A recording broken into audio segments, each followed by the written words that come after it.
بسم الله الرحمن الرحيم والصلاة والسلام على خير المرسلين محمد المصطفى الأمين سيد الأولين والآخرين إمام النبيين وخاتم المبعوثين اللهم صل وسلم وبارك عليه وعلى آله وصحبه وعلى كل من استنى بسنته وانتهج بنهجه وحمل هم أمته إلى يوم الدين.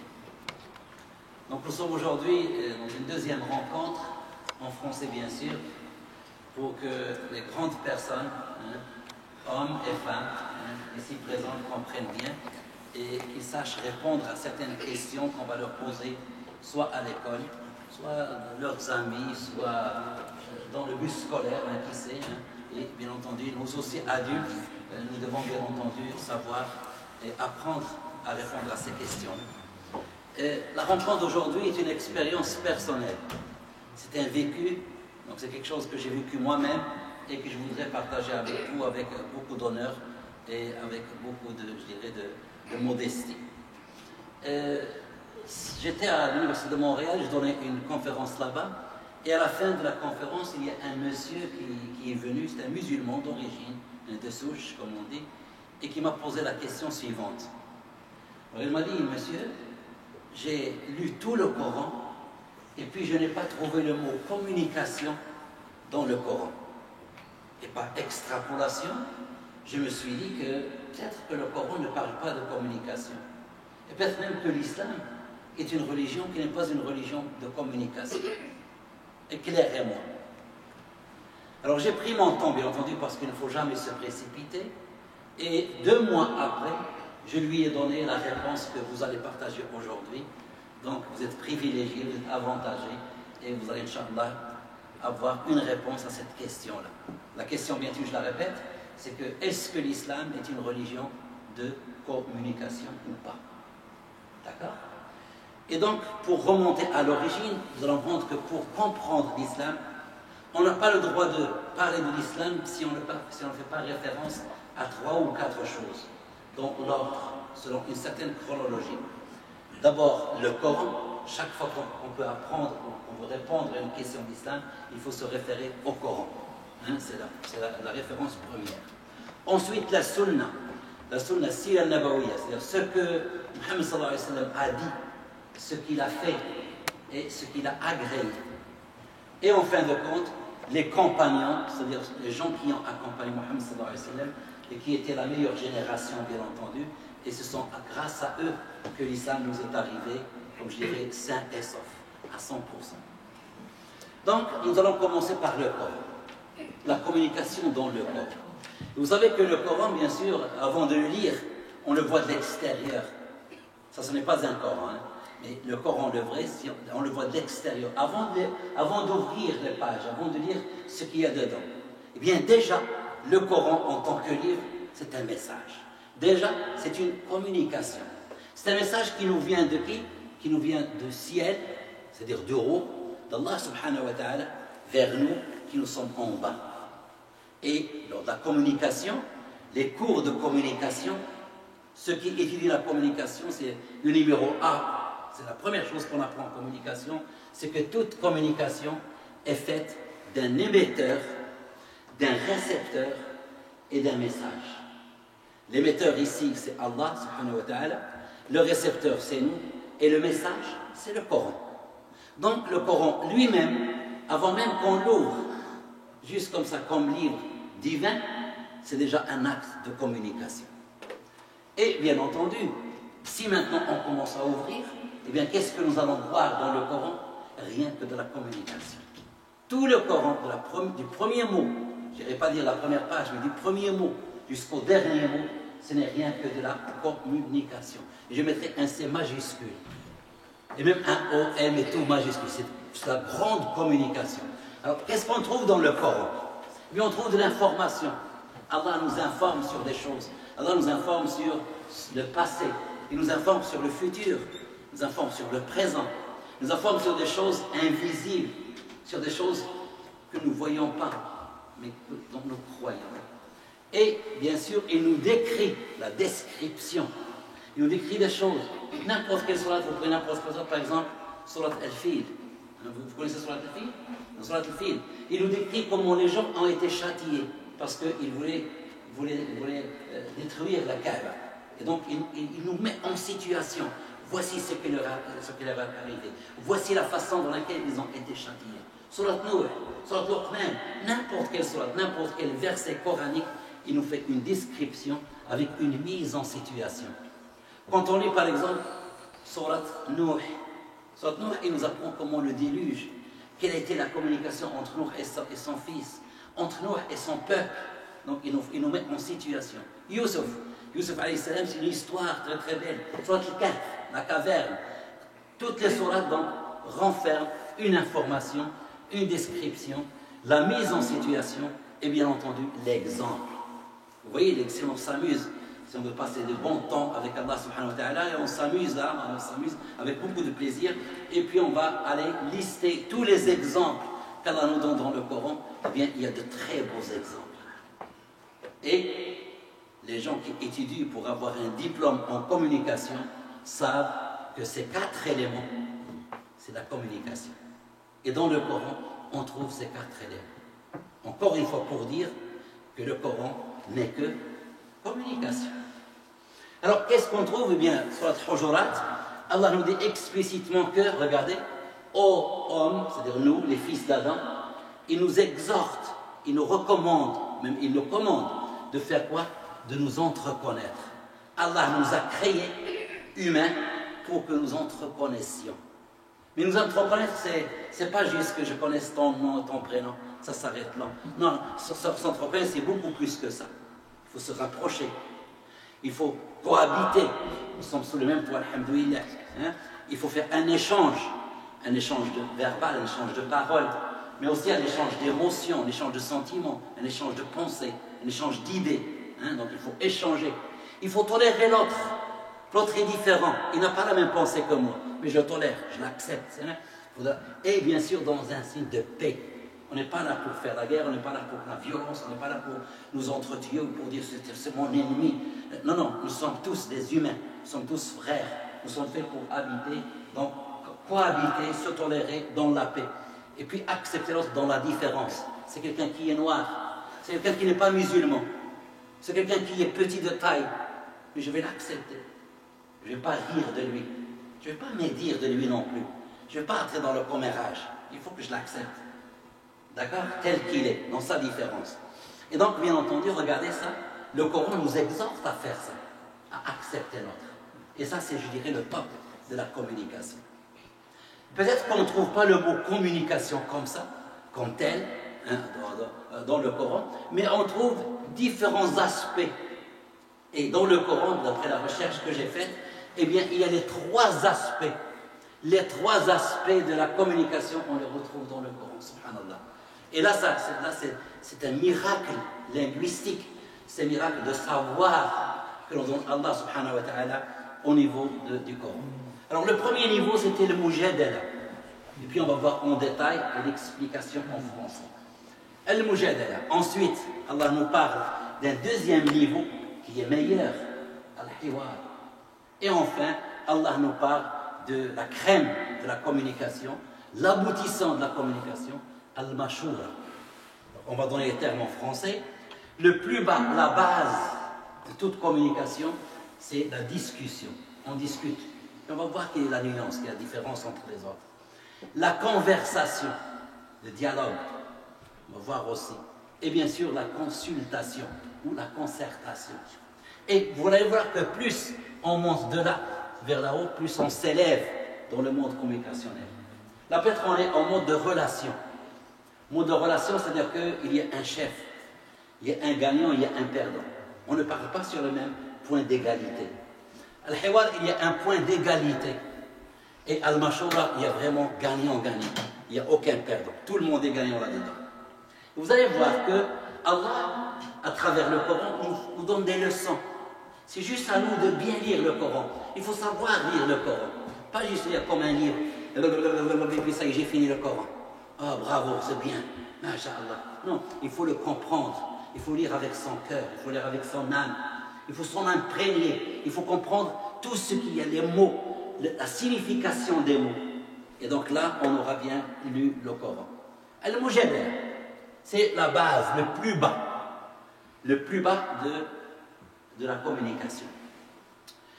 Surat al-Baqarah, Allah nous dit que quand on est dans un lieu qui est le lieu le plus saint, le lieu qui est aimé par Allah subhanahu wa ta'ala, le lieu qui est choisi par Allah subhanahu wa ta'ala, c'est lequel? C'est le Hajj.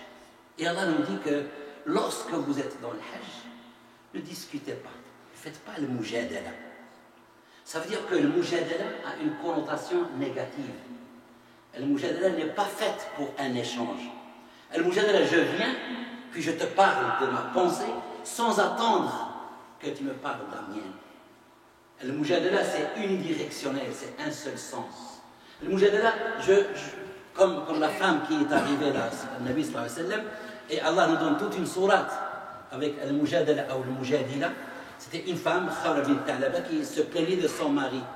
Et était venue, bien sûr, débordante de colère, débordante de donc, un volcan en éruption, venir pour se plaindre au Nabi sallallahu alayhi wa sallam. Et n'attendait pas que le Nabi sallallahu alayhi wa sallam donne une solution. Vous savez, une femme en colère, comment elle va parler? Elle va hausser le ton, puis elle ne va pas écouter, puis elle va être... C'est pas moi, imaginez-la. Alors donc, cette femme-là, Allah subhanahu wa ta'ala nous dit qu'elle discutait avec toi, elle discutait avec Nabi sallallahu alayhi wa sallam. Elle est venue pour le mujadala, elle n'était pas venue pour avoir une solution, pour trouver, parce qu'elle avait un problème. Elle était venue juste pour se plaindre. Donc, discussion, le mot discussion en termes de communication, c'est un mot qui a une connotation, une consonance négative. D'accord? Et c'est le bas de l'échelle. Regardez sur la Nahl. Sur la Nahl, Allah dit à Muhammad sallallahu alayhi wa sallam, et discute avec eux. C'est avec tes ennemis, avec ça, discute avec eux. Mais même dans la base, dans le plus bas de la communication, il faut bien choisir la meilleure façon. Même avec la base, même avec le mujadala qui a une connotation négative, là, choisis tes mots. Ne heurte pas l'autre, respecte l'autre. Choisis bien sûr tes phrases. Étudie-les bien avant, réfléchis avant de parler, pour que ta communication soit d'un haut niveau, pour qu'elle ne soit pas au niveau le plus bas possible. D'accord? Ensuite, on passe au deuxième degré qui est al-hiwar. Al-hiwar, on a vu que c'était la conversation, le dialogue. Là, on s'élève un petit peu, c'est un sens plus large. Il y a une bilatéralité, il y a un écho, il y a un va-et-vient de la communication. Je dis ma pensée, puis toi aussi, tu dis la tienne. Donc on expose, chacun de nous expose sa pensée. Peut-être que je ne vais pas prendre compte de ce que tu dis, mais au moins je t'écoute. D'accord? Donc c'est al-hiwar. Et le hiwar, en arabe, il vient de trélitique hawar. Et le hawar, ça veut dire le retour. Subhanallah. L'arabe est une belle langue il faut étudier l'arabe. Il faut vraiment étudier à fond. Parce que c'est une langue qui te montre l'origine, l'origine de chaque mot. Et regardez, avec 3 lettres, ce qu'on sort, on sort beaucoup de mots. À partir de 3 lettres, juste à partir de 3 lettres. Et en arabe, lorsqu'on veut faire la recherche de l'origine d'un mot, eh bien, on se réfère toujours à ce qu'on appelle trélitique, donc 3 lettres. Alors, le retour. Alors, sur Al-Shiqaq, Allah nous dit, il pensait que jamais il ne reviendrait. Il revient à Allah subhanahu wa ta'ala. Il se repentit. Donc il se remet à Allah subhanahu wa ta'ala. Donc le hawar, c'est-à-dire le retour. Et en communication, hawar, c'est-à-dire c'est le retour de la communication. D'accord? Nabi sallallahu alayhi wa sallam, quand il dit Allahumma inni a'udhu bika min al-hawari ba'da al-kawar. C'est-à-dire Allah subhanahu wa ta'ala, c'est une invocation, il implore Allah de le préserver, de retourner à la mécréance après être illuminé. Subhanallah. Donc, hiwar, ça veut dire un aller-retour de la communication. C'est mieux. Sur la mujadala elle-même, regardez, Allah subhanahu wa ta'ala, il dit que la femme était venue pour discuter sur la base de la mujadala. Il était venu pour discuter. Mais Nabi sallallahu alayhi wa sallam, il a réduit, il a transformé cette discussion en quoi? En conversation. Nabi sallallahu alayhi wa sallam, éliminé par Allah subhanahu wa ta'ala. Allah subhanahu wa ta'ala lui a donné le meilleur communicateur. Il n'a pas été dans une école, mais il était bien éduqué par Allah subhanahu wa ta'ala. Et donc, il a transformé la discussion qui était la base, il s'est élevé et la base est devenue une conversation. Et il a écouté la femme, Et la femme a écouté sa réponse, et puis donc il y a eu un va-et-vient. Et donc après ça, dire que le Coran ne contient pas de communication, ça veut dire qu'on n'a pas bien lu le Coran. Alors regardez donc, Mohammed sallallahu alayhi wa sallam, il était sage, et donc il a transformé le mujadala en hiwar, c'est-à-dire qu'il s'est élevé au haut niveau. Et regardez que sur la caverne, le hiwar est cité 2 fois. Hein? Alors c'est quelqu'un qui parle avec son compagnon. Alors son compagnon, c'est-à-dire que tu es au même niveau que lui, tu ne vas pas faire le mujadala. Tu vas faire un aller-retour de communication. Hein? Il conversait. Et un peu plus loin, tout en conversant. Et là, ça veut dire que la langue arabe a été choisie par Allah subhanahu wa ta'ala pour qu'elle soit écrite dans le Coran. Et pour lire le Coran, et pour faire la prière, il faut apprendre l'arabe. Donc ça devient une obligation. Il faut aimer cette langue. Il faut l'aimer. Si on n'aime pas l'arabe, on est vraiment perdu. Et je le répète à chaque conférence, je dis qu'il y a un temps, vers les 11e, du 8e jusqu'au 13e, 14e siècle, les gens, les grands savants européens étudiaient l'arabe. Celui qui étudie l'arabe était vraiment reconnu. C'était qui était le plus diplômé. Alors que maintenant, l'arabe, on la perd comme ça. Il faut qu'il y ait un retour. Et on compte sur vous.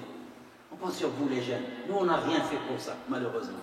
Mais on compte sur vous. C'est grâce à vous, Inch'Allah, que l'arabe va retrouver sa place. Va retrouver le soleil. Il va retrouver son âge d'or. D'accord? Donc, ensuite, il y a la consultation. Les questions après. Les questions après. Ensuite, il y a le 3e niveau qui est la consultation. La consultation, c'est que toutes les études qui sont faites en communication tendent à aboutir à la consultation. Si tout le monde accepte de consulter les autres, c'est excellent. C'est ça vraiment l'aboutissement, c'est la crème, je dirais, le top de la communication. Et il y a toute une sourate qui s'appelle Ash-Shura. Subhanallah, Allah a pris les extrêmes. Surat al-Mujadila ou al-Mujadila ou surat Ash-Shura. Et ça, c'est vraiment une leçon que nous devons tirer. Nous devons essayer de comprendre. Nous devons faire un effort de compréhension du Coran.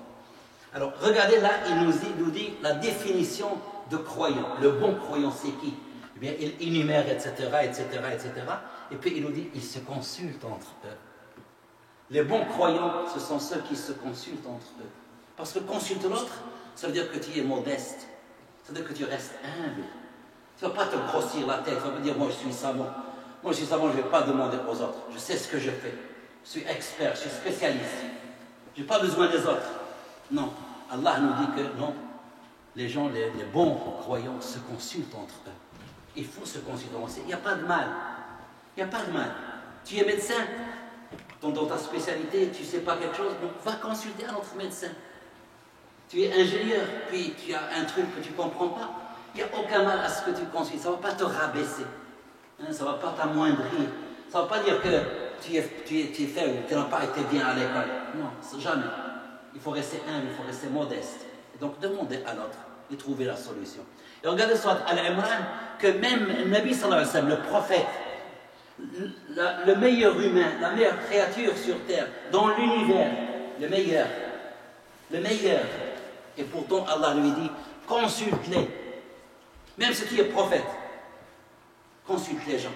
Il y a des gens qui sont mieux que toi dans certains domaines. Reste modeste, reste humble. Et en communication, on recherche ça. Et nous, les musulmans, on n'en a même pas besoin d'aller faire des diplômes en communication. Nous avons la référence. Nous avons tout ici, dans le Coran. Juste le Coran qui est un petit livre, mais qui équivaut à des encyclopédies. Hein, on peut dire que le Coran, c'est 65, 70, 100 volumes. Donc, il faut faire attention. Il faut bien lire le Coran. Et pour lire le Coran, c'est à votre âge qu'on commence à le faire. Il ne faut pas attendre que vous soyez comme moi, vieux. Non, il faut à votre âge commencer à étudier le Coran, comme ça vous le comprendrez bien. Et puis bien sûr avec l'arabe. Donc s'il y a un cours d'arabe qui se fait, allez-y, inscrivez-vous. Demandez à vos parents de vous inscrire. L'arabe, c'est une langue qui va vous enrichir spirituellement, mais aussi linguistiquement. Il y a des lettres en arabe qui ne sont dites qu'en arabe. Il y a des Espagnols qui arrivent et qui lui disent cette lettre-là, il ne va pas pouvoir le lire. Les gens qui sont francophones ne vont pas pouvoir les dire. Des Russes, des Allemands ne vont pas pouvoir les dire. Alors que seuls les Arabes, seule la langue arabe te permet de dire ça avec beaucoup d'aisance. Masha'Allah. Et là, on voit que c'est une langue riche. D'accord? Donc, en plus clair, regardez ce qu'Allah nous dit dans Surat Al-Isra, le voyage nocturne. Il te dit que, dis à mes serviteurs, là, Allah, il parle à Muhammad sallallahu alayhi wa sallam. Il lui dit, dis à mes serviteurs, c'est-à-dire à nous, dis d'exprimer les meilleures paroles. Et ça, c'est quelque chose qui est unique en islam. L'islam prêche la bonne parole. Quand tu parles à quelqu'un, parle bien. Sois pas grossier. Ne dis pas de gros mots. Ne fais pas des injures. Ne fais pas d'insultes. Parle bien comme il le faut, de façon éduquée, de façon polie. Quand tu parles à tes amis, parle. Quand tu parles à ta maîtresse d'école ou ton maître d'école, poliment. À tes parents, poliment. À tes frères et sœurs, poliment. Et quand vous grandissez, Inch'Allah, vous aurez l'habitude de parler, exprimer les meilleures paroles. Les meilleures paroles. Et ça, on le retrouve que dans le Coran. Hein? Les meilleures paroles. Donc, on a vu que ce soit de l'extérieur ou que ce soit de l'intérieur, le Coran, c'est quoi? C'est que communication. Il n'y a rien d'autre. Il n'y a que de la communication pour le bien-être de l'être humain. Autre chose qu'on trouve dans le Coran, c'est qu'il y a des étages de la communication. Et là, on va parler rapidement parce que Allah nous donne tous les exemples, à tous les niveaux. Regardez, Allah a communiqué avec qui? Avec les anges. Et dans différentes sourates, à plusieurs reprises, Allah nous reprend pour qu'on voit, sur le Baqarah par exemple, il y a toute une discussion, je dirais une conversation entre Allah et les anges. Ils ont parlé. Et Allah a écouté les anges. Et les anges ont répondu. Puis Allah a donné, puis les anges ont argumenté. Ensuite, il y a eu tout un dialogue entre Allah et les anges. Et ça, c'est beau à savoir. C'est beau à savoir. Et puis, on nous aura dit, tu vas dire que oui, ce sont les anges, ils sont proches d'Allah, puis ils sont des créatures de lumière, obéissants, etc. Bien sûr, Allah va parler avec eux. Mais oui, mais regardez, Allah, qu'est-ce qu'il a parlé aussi avec Shaitan? Allah a donné du temps à Shaitan de s'exprimer quand il a désobéi. Il a discuté avec lui, pas Mujadala. Il a fait hiwar avec Shaitan. Allah parlait, puis Shaitan prend la repartie. Ensuite, Allah répond, puis Shaitan, il répond à la réponse d'Allah subhanahu wa ta'ala. Il lui a donné. Et ça, c'était une leçon que nous devons prendre, nous, avec nos ennemis. On ne doit pas couper les ponts. On doit discuter avec eux. Et puis discuter de la meilleure façon. Et puis passer au hiwar. Passer à la conversation, au dialogue, à l'échange. Il faut écouter l'autre. Il faut savoir écouter. Tu as combien d'oreilles? 2. Et combien de bouches? Est-ce que tu sais pourquoi? Ce que ça veut dire? Qu'est-ce que ça veut dire que tu as une bouche et 2 oreilles? Parce que tu peux plus écouter que parler. Takbir. C'est takbir. Très très bien. Allah nous a donné 2 oreilles et une seule bouche. Ça veut dire que quelque part, en nous, et ça dans notre corps, on doit apprendre des leçons de nous-mêmes. Eh bien, on doit parler 2 fois moins qu'écouter. On doit plus écouter. Et ce n'est pas celui qui parle beaucoup qui a raison. C'est celui qui écoute. Le Nabi sallallahu alayhi wa sallam ne parlait pas beaucoup. Le Nabi sallallahu alayhi wa sallam, il écoutait les autres. D'accord? Et donc, vous apprenez maintenant à écouter. Il ne faut pas se précipiter pour rien dire. Tu vas tomber dans l'erreur. Puis tu vas finir par parler de bêtises, des erreurs, etc. Donc il faut savoir écouter, il faut l'écoute, ce qu'on appelle l'écoute. Quand on écoute, eh bien là ça donne le temps de réfléchir, puis tu vas bien comprendre.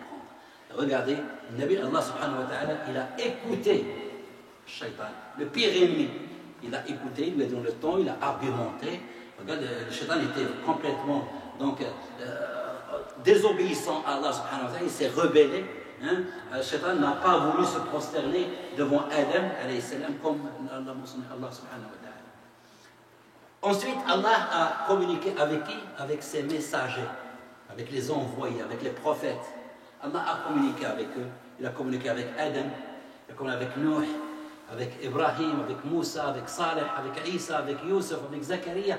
Il a communiqué avec beaucoup tous les messagers ont reçu la parole d'Allah subhanahu wa ta'ala. Est-ce que vous savez que dans le Coran, il y a combien de messagers qui sont cités? On l'a dit la dernière fois. Monsieur? 25 ما شاء الله تكبير الله ما أكبر. شاء الله اجي ولدي هنا انت مخبي تتروكي شوية. d'accord الله يجيب لي الشفاء.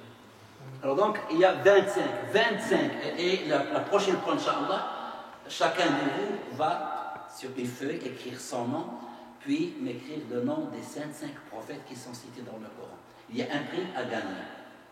Est-ce que vous avez compris? Je recommence. La prochaine fois, Inch'Allah, le prochain jeudi, hein, chacun de vous prend une feuille, vous avez une semaine pour faire le travail, écrivez vos noms, votre nom, chacun son nom sur la feuille, et bien entendu, allez chercher dans le Coran les 25 prophètes qui sont cités.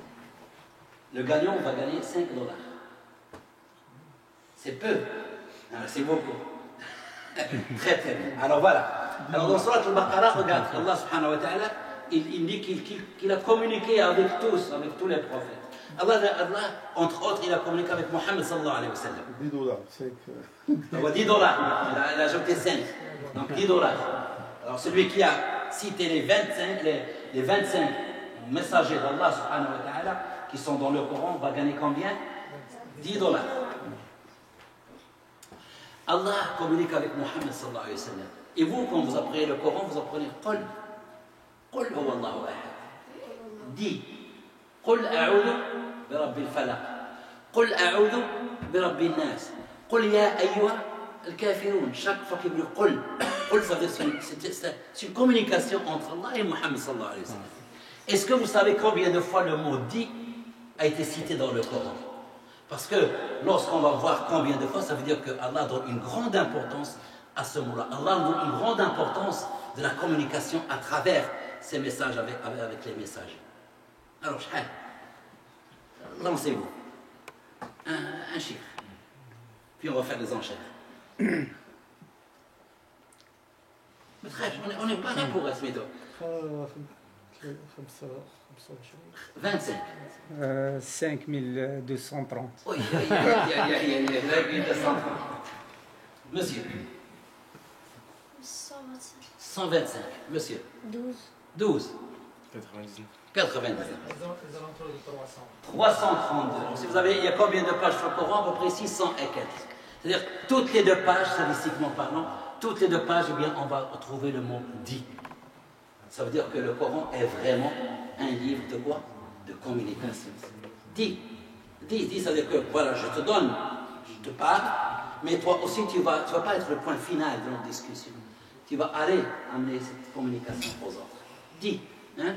Allah et nous, les serviteurs, Allah, bien sûr, Allah, il parle aux serviteurs, regarde, il nous dit que vous entreconnaissez.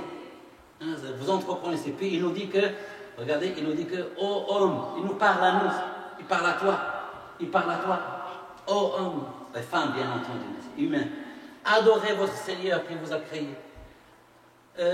Oh homme, adorez votre Seigneur, puis il dit que, bien sûr, les recommandations. Il nous parle, Allah nous parle, c'est un honneur pour nous. Hein, Allah n'a pas parlé aux animaux, il a parlé à nous, donc il nous a honorés par sa parole. D'accord? Alors regardez là, c'est un rappel de Mohammed sallallahu alayhi wa sallam, on va le passer rapidement. Et vous allez voir que, regardez, Nabi sallallahu alayhi wa sallam est né en 570, après Isa. Ensuite, il a mis 40 ans de vie normale.